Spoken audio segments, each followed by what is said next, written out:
Bonjour et bienvenue dans cette nouvelle séquence. On va essayer de traiter cette fois-ci un problème sur les probabilités. Alors, le chapitre des probabilités, c'est un chapitre apparemment qui est un indépendant des autres. C'est un chapitre aussi qui a généralement sa chance euh, de trouver une place dans les examens du baccalauréat. Il y a presque toujours un exercice sur 3 ou 4 points dans les examens, donc ça vaut la peine de donner sa chance aussi à l'étude du chapitre des probabilités. Bon, cette séance n'est pas faite pour le cours. On va essayer de traiter un exercice. On va essayer d'en bénéficier pour euh, connaître quelques indications qui sont très importantes à utiliser chaque fois qu'on tombe sur des exercices analogues à celui-ci. Alors, essayez de suivre la vidéo jusqu'à la fin. L'exercice nous dit que dans une boîte, on a 6 jetons blancs, 4 jetons noirs, 3 jetons rouges et 2 jetons verts, c'est-à-dire en total 6, 4, 10, 15 jetons. On tire un jeton de la boîte. Alors la première question, on nous dit de calculer la probabilité pour que ce jeton tiré soit noir, dans la question petit a. Dans la question petit b, la probabilité pour que le jeton soit blanc ou rouge ou vert. Deuxième question, on tire 4 jetons de la boîte. On tire simultanément 4 jetons de la boîte. On nous dit de calculer la probabilité pour que ces 4 jetons soient petit a blanc, petit b de la même couleur et petit c de couleurs différentes. Troisièmement, on tire encore simultanément 4 jetons de la boîte. On pose x le nombre de jetons rouges obtenus. On nous dit de déterminer la loi de probabilité de x. En petit b, on nous dit de calculer l'espérance mathématique de x, sa variance et son écart type. Quatrièmement, on tire respectivement 4 jetons en remettant à chaque fois dans la boîte le jeton tiré. On pose y le nombre de jetons blancs obtenus après les 4 tirages. Et on nous dit de calculer la probabilité d'obtenir 2 jetons blancs après les 4 tirages, au moins 2 jetons blancs après les 4 tirages, et enfin calculer l'espérance mathématique de EY, sa variance VY et son écart type. Alors avant de commencer de résoudre un problème de probabilité, il faut faire attention au vocabulaire utilisé.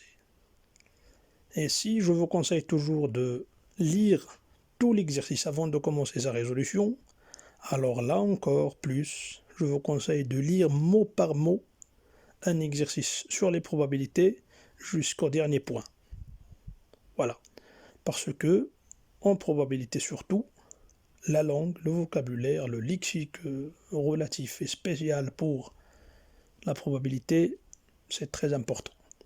Les et, les ou, simultanés, successifs, avec remise, sans remise, donc il faut toujours faire attention à ça. Avant de commencer encore, je vous donne quelques petites indications qui vont vous servir au moins pour le moment avant qu'on ait l'occasion de présenter des cours sur les probabilités et bien expliquer les cours. Donc, la première indication, c'est que quand vous avez à faire un tirage simultané, c'est-à-dire c'est un tirage de boules, de jetons, de pièces, ou bien de n'importe quoi dont on vous parle dans l'exercice, alors pensez à travailler avec les combinaisons. Voilà. Quand vous avez des tirages qui sont successifs, c'est-à-dire que dans l'ordre est important, mais sans remise dans la boîte ou bien dans l'urne ou bien dans la caisse, pensez à travailler avec les arrangements. Quand vous avez affaire à des événements qui dépendent l'un de l'autre, pensez aux probabilités conditionnelles. Quand vous avez une question comme la question numéro 4 de cet exercice, c'est-à-dire qui parle de la chance du succès ou bien de l'échec avec des remises, alors pensez à la loi binominale. Bon, ces indications, ce n'est pas une vraie plateforme sur laquelle vous pouvez vous baser, mais quand même, ça pourrait être utile, au moins pour le moment, jusqu'à ce que, comme j'ai dit, on aurait l'occasion de bien détailler les cours sur les probabilités. Alors, copiez l'exercice, faites votre effort comme d'habitude, avant qu'on passe à la résolution. Pour commencer la résolution du problème, rappelons-nous de la définition de la probabilité, qui signifie le rapport entre le nombre de chances d'un événement et le nombre de chances totales. C'est-à-dire, une probabilité, c'est le rapport entre la chance de réaliser un événement, c'est-à-dire la chance d'un événement pour qu'il se réalise, divisé par le nombre de chances totales ou bien disponibles. Voilà. En termes de calcul, on note P de A, la probabilité d'un événement A, est égal au cardinal de A sur le cardinal de E. Le cardinal, c'est tout simplement le nombre des éléments d'un ensemble.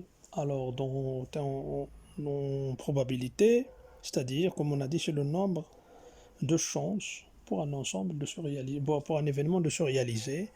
Et le cardinal de E, c'est-à-dire le nombre de toutes les possibilités ou bien de chances possibles. On appelle E l'univers et on appelle A l'événement. Donc ça, ce sont de petits rappels de cours.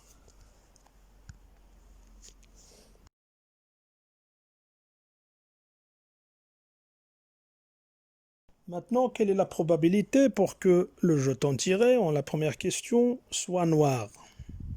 Alors, pour trouver cette probabilité, on va parler un peu d'une façon réaliste. Alors, on a combien de jetons noirs dans la boîte? On a 4 jetons noirs. Voilà. Et on a en total 15 jetons noirs. Donc, quelle est notre chance de prendre un jeton noir dans la boîte? C'est tout simplement, on a 4 chances parce qu'on a 4 jetons. Voilà, on n'a pas 5, on n'a pas 6. Donc on ne peut pas tirer 5 jetons noirs. Donc on n'a que 4.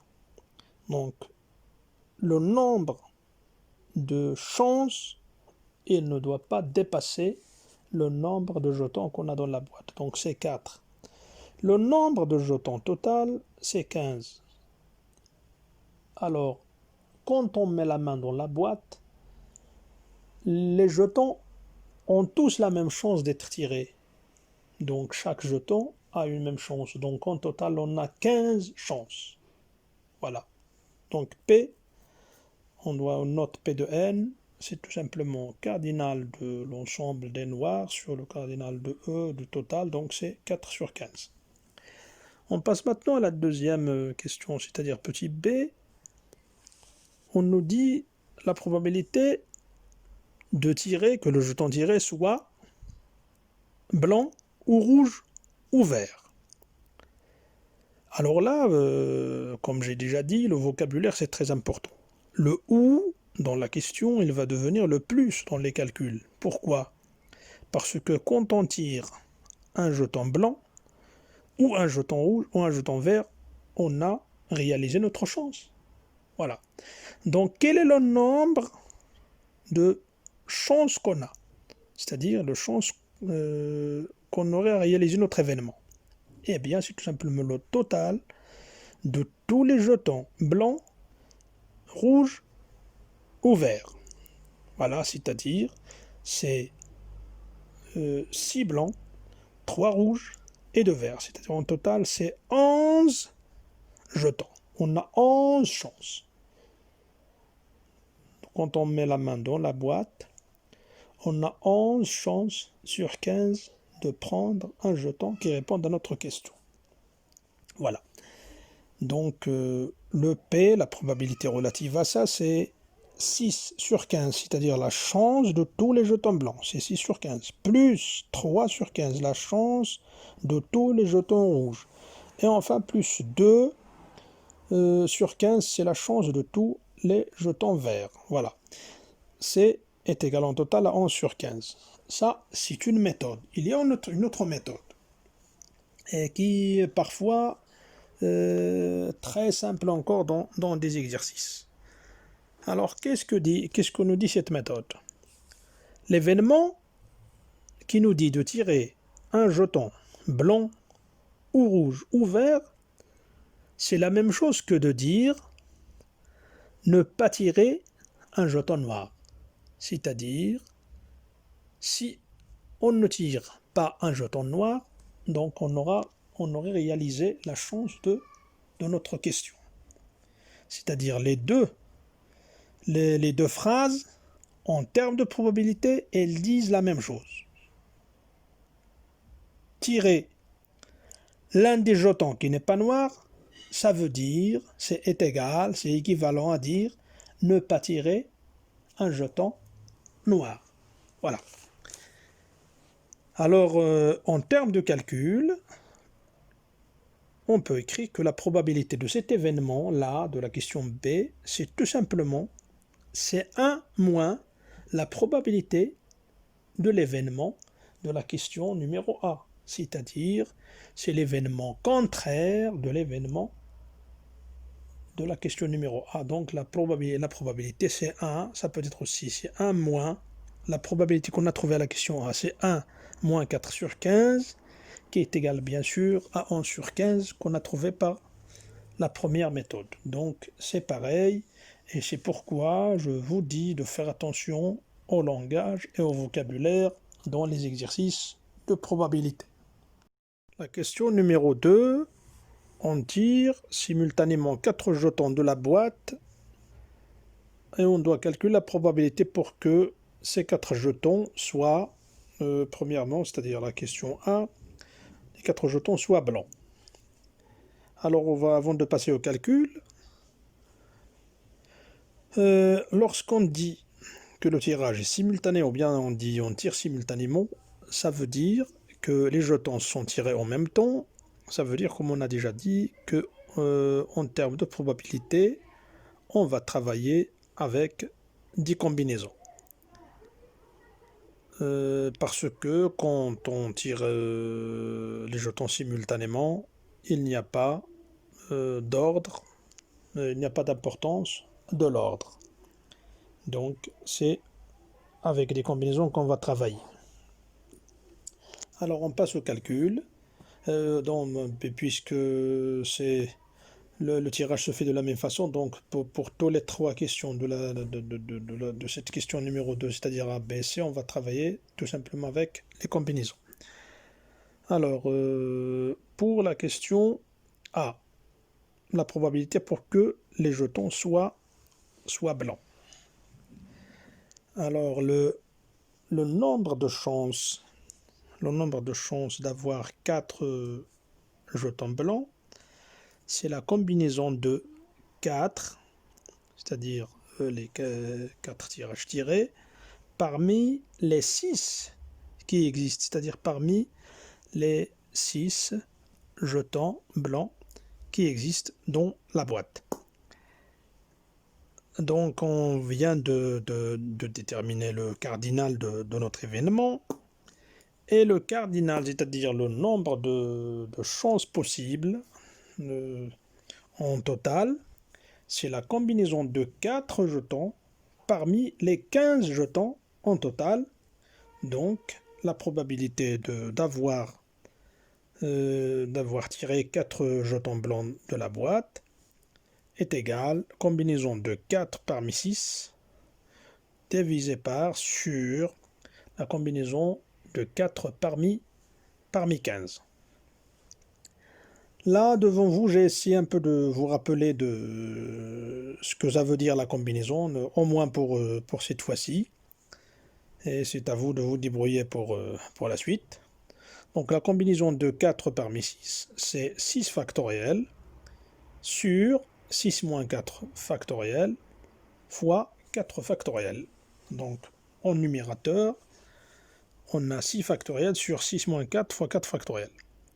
Au dénominateur, la combinaison de 4 parmi 15, c'est 15 factoriel, divisé par 15 moins 4 factoriel fois 4 factoriel. En total, on va trouver c'est 15 sur 13,65, qui est égal à 1 sur 91. Donc la probabilité d'avoir tiré 4 tirages blancs simultanément entre 15 jetons dans une boîte, c'est égal à 1 sur 91. La question B, on veut calculer la probabilité pour que les jetons tirés soient tous de la même couleur. Alors, dans notre boîte, on avait dit qu'on a 6 jetons blancs, 4 jetons noirs, 3 jetons rouges et 2 jetons verts. Donc déjà, les jetons rouges et les jetons verts, ils ne sont pas au nombre de 4, donc ils sont exclus de notre probabilité. On ne peut pas tirer 4 jetons rouges parmi 3 jetons rouges, donc c'est impossible. Pour les jetons verts, c'est pareil. Donc notre chance et notre chance probable, c'est-à-dire notre possibilité de réaliser notre événement, donc il est maintenant entre les jetons blancs ou les jetons noirs, c'est-à-dire on a la chance de tirer 4 jetons blancs ou la chance de tirer 4 jetons noirs. Comme j'ai déjà dit, le mot « ou » ça se résume en addition, en plus lorsqu'on passe au calcul.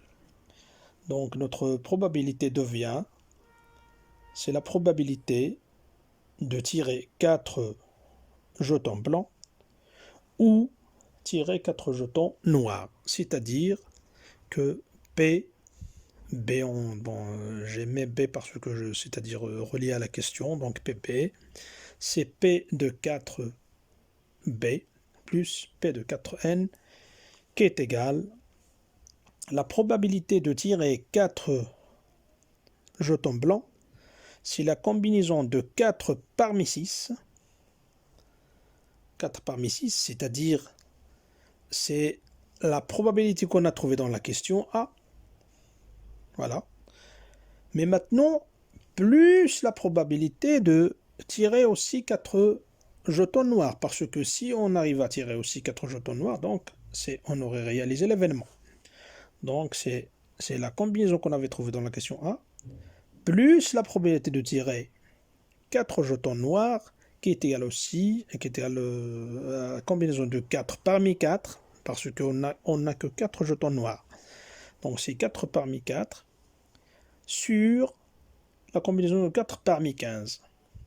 Vous allez remarquer que la probabilité de tirer 4 jetons noirs, elle est inférieure à la probabilité de tirer 4 jetons blancs, ce qui est logique, parce qu'on a beaucoup de jetons. On a plus de jetons blancs que de jetons noirs, donc ça paraît logique dans notre calcul. Donc on fait la somme, 15 sur 1365 plus 1 sur 1365 est égal à 16 sur 1365. Pour la question C, on nous dit la probabilité de tirer 4 jetons de couleurs différentes. C'est-à-dire, quand on dit de couleurs différentes, voilà encore l'importance du vocabulaire. De couleurs différentes, c'est-à-dire que les jetons sont de couleurs différentes 2 à 2. Par exemple, si on tire 2 jetons noirs et 2 jetons blancs, c'est faux. Parce que les 2 jetons, elles sont semblables, elles sont identiques de couleur, donc c'est faux. Donc là, l'événement réalisé, ou bien je veux dire, l'événement est réalisé lorsqu'on tire un jeton noir, un jeton blanc, un jeton rouge et un jeton vert. Voilà notre événement. C'est pas, par exemple, tirer 3 blancs et un vert. Non, donc ils sont différents. Non, ils ne sont pas différents. Donc c'est très important le vocabulaire. C'est très important de comprendre ce que l'événement veut dire. Donc tirer un jeton, tirer 4 jetons de couleurs différentes, ça veut dire tirer un jeton de chaque couleur, puisqu'on a 4 couleurs. Donc on va calculer la probabilité de tirer un jeton blanc et un jeton noir et un jeton rouge et un jeton vert. Donc c'est avec des et, ce n'est plus avec des ou. Donc maintenant c'est obligatoire de tirer un jeton de chaque couleur. Voilà. Et en termes de calcul, ce n'est plus les plus qu'on va utiliser, mais plutôt c'est des multiplications.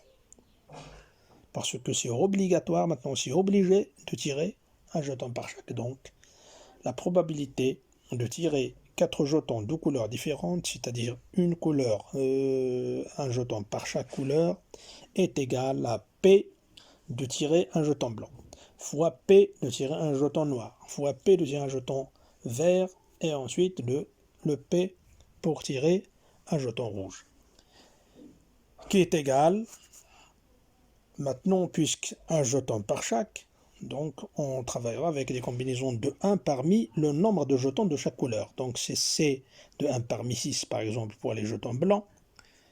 Le dénominateur c'est le même, mais elle va se multiplier pour 4 fois, donc en puissance de 4. Parce que chaque probabilité doit contenir en son dénominateur la combinaison de 4 parmi 15.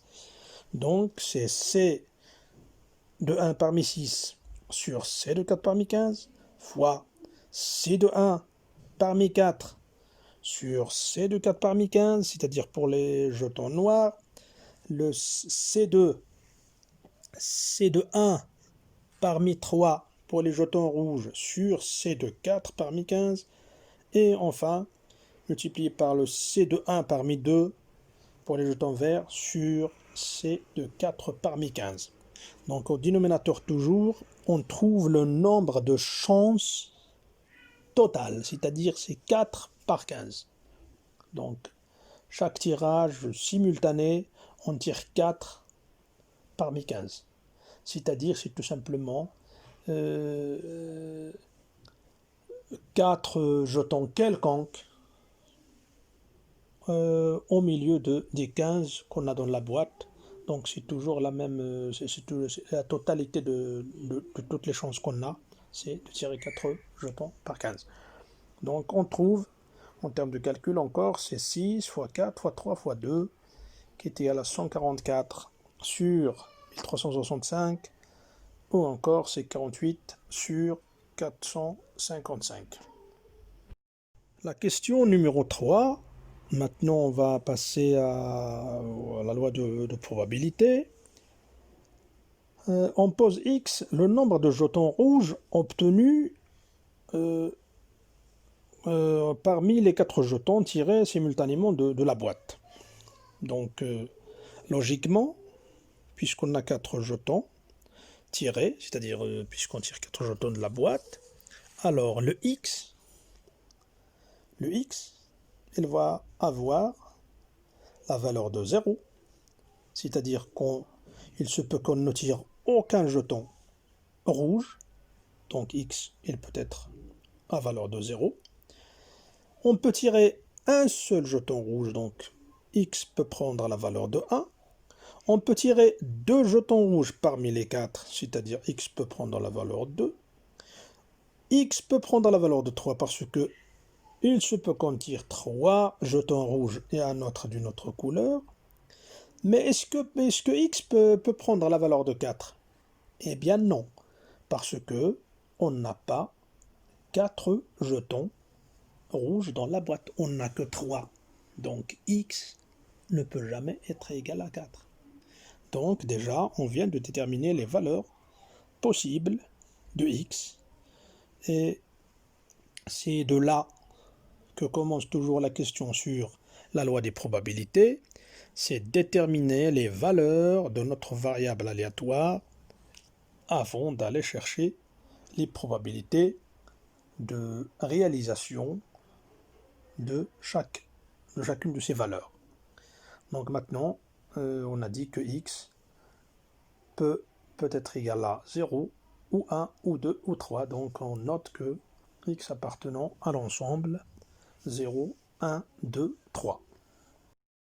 Commençons par la probabilité de x est égal à 0, c'est-à-dire la probabilité de ne tirer aucun jeton rouge.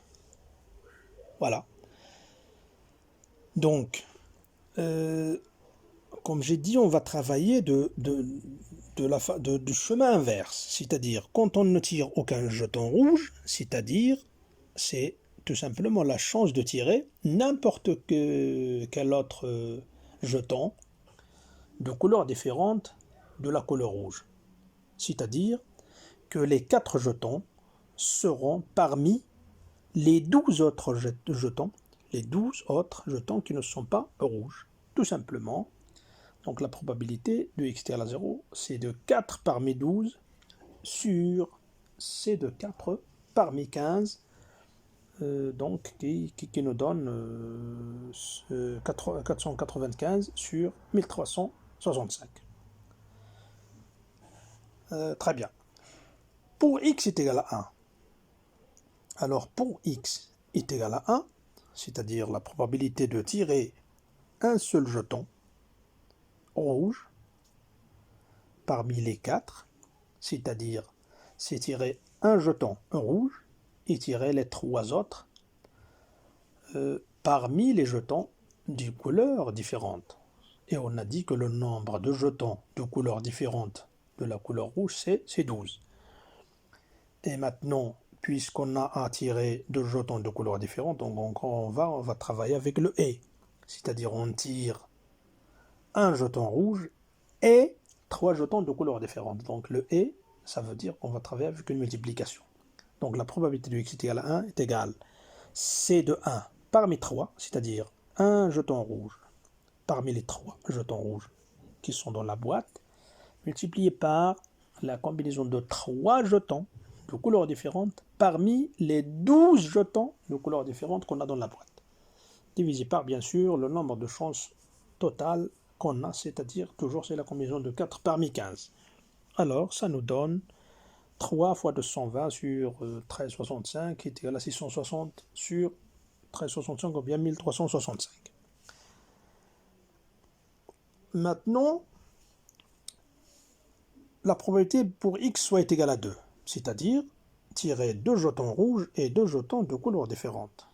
C'est encore, au lieu de travailler avec la combinaison 1 parmi 3, maintenant c'est 2 parmi 3, et les 2 autres jetons qui restent, c'est parmi les 12 restants. Donc j'espère que vous avez bien compris maintenant comment ça se passe. Donc P de x est égal à 2, c'est 2 parmi 3, donc le 3 c'est-à-dire le nombre de jetons rouges, C2 sur 2 c'est le nombre de jetons de couleurs différentes de la couleur rouge, divisé par, toujours, c'est 4 parmi 15, c'est 3 fois 66, c'est 198, divisé par 1365, c'est-à-dire 1365.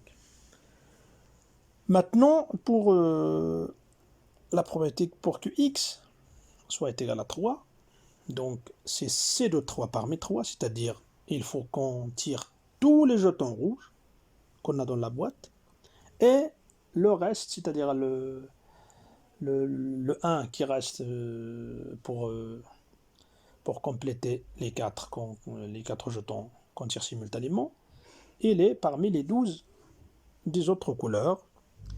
Et c'est C de 3 parmi 3 fois C1 parmi 12 sur C de 4 parmi 15. Et là aussi, j'ai essayé un peu de vous détailler avec les factoriels et tout. Donc, parce que il y a des élèves qui ont des confusions à calculer quand on a le C par exemple de n dans n, ça paraît un peu bizarre d'utiliser les zéros factoriels et les 1 factoriel et tout, donc j'ai essayé de bien détailler ça. Donc le C de 3 parmi 3, c'est 3 factoriels sur 3 moins 3 factoriels fois 3 factoriels, et encore c'est 12 factoriel sur 12 moins 1 factoriel fois 1 factoriel, et on arrive à le 3 factoriel sur 0 factoriel. Alors là, c'est pour vous dire tout simplement que le 0 factoriel, c'est parmi les conventions mathématiques. Donc les mathématiciens, quand ils ont vu qu'ils ont besoin d'un 0 factoriel, donc qu'elle est indispensable pour beaucoup de choses dans les mathématiques, alors ils ont pris conventionnellement que le 0 factoriel est égal à 1. Donc c'est 1, tout court. Donc c'est 1 fois 3 factoriel. Donc le 3 factoriel en haut et en bas de la fraction, ça donne 1. Donc il nous reste 12 sur 1365. Et on passe à la question et la partie 4. Non, je veux dire, avant de passer à la partie, c'est-à-dire la question 4, il reste encore une petite question dans la question numéro 3, c'est de calculer l'espérance mathématique de x, sa variance et son écart type. Alors là, ce sont tout simplement des grandeurs mathématiques dont vous devez connaître la définition. L'espérance mathématique, c'est le sigma des pk xk, c'est-à-dire pour chaque valeur de x, on le multiplie par la probabilité relative. Donc il suffit voilà, de ramasser les probabilités qu'on avait trouvées et les multiplier par les x. Donc ça nous donne, par exemple, pour x est égal à 0, donc c'est 0. 0 fois la probabilité de x0, ça a été 495 sur 1365, plus le 1 fois 660 sur 1365, plus le 2 fois 198, plus le 3 fois 12, donc le même dénominateur, c'est 1365. On trouve quelque chose de 1092 sur 1365, et on trouve que l'espérance mathématique est bien égale à 0,8. Avant de continuer aussi, je vais ouvrir une petite parenthèse de rappel, c'est que la somme des pays, c'est-à-dire des probabilités relatives aux valeurs de x, de la variable aléatoire, il faut qu'elle soit égale à 1. Là, c'est une petite parenthèse, donc vous allez toujours vérifier que la somme des probabilités des pays que vous trouverez pour une variable aléatoire, il faut qu'elle soit en total est égale à 1. Parenthèse fermée. La variance. La variance, par définition encore, c'est le sigma, c'est la somme des pk, des pi, donc multiplié par le carré maintenant de la variable aléatoire, c'est-à-dire la valeur de x. Alors, en termes encore de calcul, on trouve que la variance est égale à 0,502 ou bien 0,5. L'écart type encore, c'est le racine carrée de la variance. C'est tout simplement le racine carrée de 0,502 est égal à 0,709 ou bien 0,71 ou bien 70. Dans la question numéro 4, c'est un peu différent, l'expérience est un peu différente. On tire successivement 4 jetons en remettant à chaque fois dans la boîte le jeton tiré. Donc là, c'est différent de ce qu'on avait précédemment, parce que maintenant le tirage est successif, c'est-à-dire on ne tire pas les 4 jetons en même temps. Et en plus, on remet le jeton tiré à chaque fois après avoir marqué sa couleur. Hein. Alors on pose le y, le nombre de jetons blancs obtenus après les 4 tirages, c'est-à-dire y, c'est la variable reliée aux chances d'avoir un jeton blanc parmi les 4 tirages. Alors on nous dit de calculer la probabilité d'obtenir 2 jetons blancs après les 4 tirages. Alors là, comme j'ai dit, c'est une expérience différente, et donc les calculs et la procédure de calcul de la probabilité, c'est un peu différente aussi. Qu'est-ce qui diffère maintenant?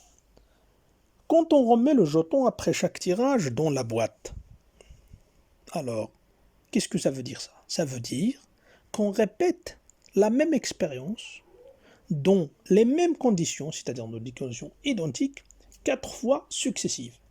C'est-à-dire quand on tire le jeton de la boîte et on le remet, alors la probabilité de tirer le même jeton ou un jeton de même couleur ou bien n'importe quel jeton d'autre, il devient encore la même. C'est-à-dire on répète une même expérience dans des mêmes conditions ou bien dans des conditions identiques. Alors ce genre d'expérience, dans ce genre d'expérience, on dit que la variable, c'est-à-dire la variable qu'on veut étudier, il suit une loi binominale. On l'appelle une loi binominale. Ce n'est pas la loi de probabilité qu'on a, avec laquelle on a travaillé dans la question numéro 3. Maintenant, c'est une loi binominale de paramètres. Alors, quels sont les paramètres de cette loi binominale? C'est le nombre de fois qu'on fait l'épreuve. Maintenant, dans notre cas, n est égal à 4. Et la probabilité de succès, c'est-à-dire la probabilité de réaliser ce qu'on veut. Alors, qu'est-ce qu'on veut maintenant, d'après notre question? On veut tirer un jeton blanc. On veut tirer 2 jetons blancs. Donc, parmi les 4 tirages. Mais la probabilité de tirer un jeton blanc, puisqu'on a dit que c'est tout simplement une répétition de la même expérience dans les mêmes conditions, donc la probabilité de tirer un jeton blanc, dans notre cas, c'est 6 sur 15, parce qu'on a 6 jetons blancs à l'intérieur de la boîte, entre une totalité de 15 jetons. Voilà. Pour ce qui est de la notation, donc devant vous, c'est en note Y ou bien X, ou bien de toute façon, c'est comment dirais-je, la lettre de la variable choisie. Dans notre cas, c'est Y, avec le symbole de la sinusoïde, B, N, NP. Donc, c'est ce qui, pour la notation, c'est mieux de connaître. Alors, qu'est-ce que nous dit la définition de la probabilité dans des cas pareils, c'est-à-dire dans cette loi binominale? Il nous dit que la probabilité d'obtenir n ou bien k succès après avoir répété l'épreuve n fois est donnée par la formule suivante, c'est-à-dire, par exemple, on veut 2 jetons après 4 tirages, c'est-à-dire le 2 c'est k, c'est-à-dire le nombre de succès, le nombre de fois qu'on réalise ce qu'on veut, entre le nombre de tirages total qu'on fait. Alors, dans notre cas, le nombre de succès qu'on veut, c'est 2. Le nombre de fois qu'on répète l'expérience, c'est 4. Mais voilà la formule générale de la probabilité dans ces cas pareils. Voilà pourquoi je vous ai dit au début de la séquence, c'est que je vous donne des indications pour pouvoir au moins vous débrouiller. Donc, quand vous trouverez un exemple ou bien un exercice qui est analogue à ce que vous faites maintenant. Ce sont tout simplement les chiffres qui varient et qui changent. À part ça, c'est presque toujours le même espace de travail. Donc, P de x est égal à k, c'est-à-dire x est égal à k, est égal à la combinaison de k parmi n fois p à la puissance k, facteur de 1 moins p, le tout à la puissance n moins k. Donc, c'est une formule à prendre par cœur. Voilà, c'est posé comme ça. Donc, avec bien sûr le 0 inférieur ou égal à k inférieur ou égal à n, le nombre de succès, bien sûr, il ne peut jamais être supérieur au nombre de fois qu'on fait l'expérience. On ne peut pas, par exemple, faire 5 expériences et vouloir obtenir notre succès 6 fois. C'est impossible. Donc, c'est logique. Donc, on revient à notre question de notre cas. Obtenir 2 jetons blancs après les 4 tirages, c'est équivalent à dire que k est égal à 2 et n est égal à 4. Donc le calcul, c'est devenu facile. C'est une application numérique. P de y est égal à 2, c'est la combinaison de 2 parmi 4, fois 2 sur 5 au carré, fois 2 sur 5 encore au carré, qui est égal à 216 sur 625.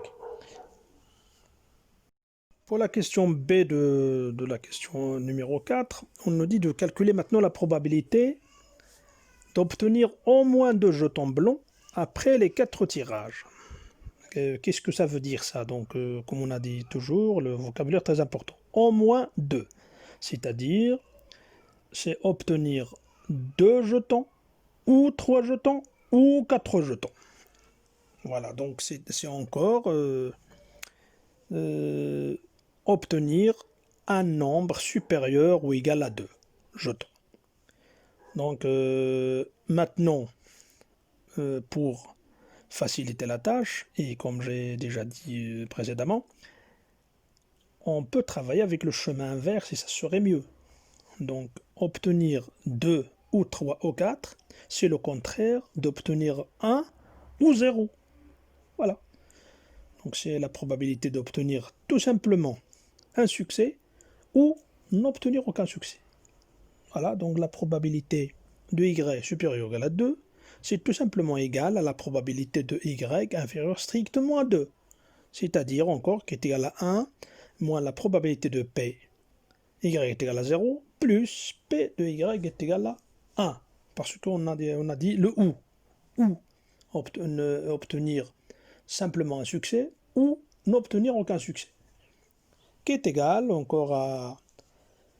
Donc on remplace notre k et notre n dans la formule précédente et on trouve que le p pour y est égal à, supérieur ou égal à 2 est égal à 1 moins, entre parenthèses, 81 sur 625 plus 216 sur 625 est égal à 328 sur 625.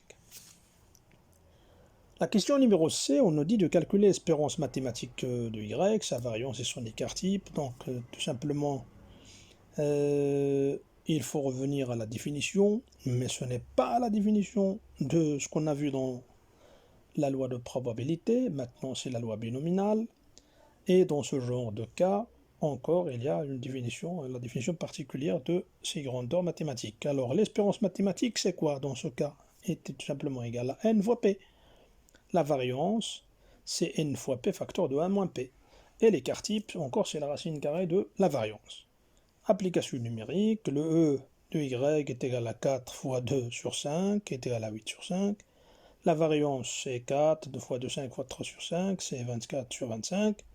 Et l'écart type, c'est la racine de ce qu'on a trouvé dans V, c'est tout simplement 2 sur 5 fois racine de 6. Alors, c'est la fin de l'exercice. Merci de l'avoir suivi. Encore, je répète, si vous avez des remarques ou quelque chose comme ça qui est un peu confus ou quelque chose qui ne va pas, n'hésitez pas de le confier dans un commentaire. Bon courage et à bientôt.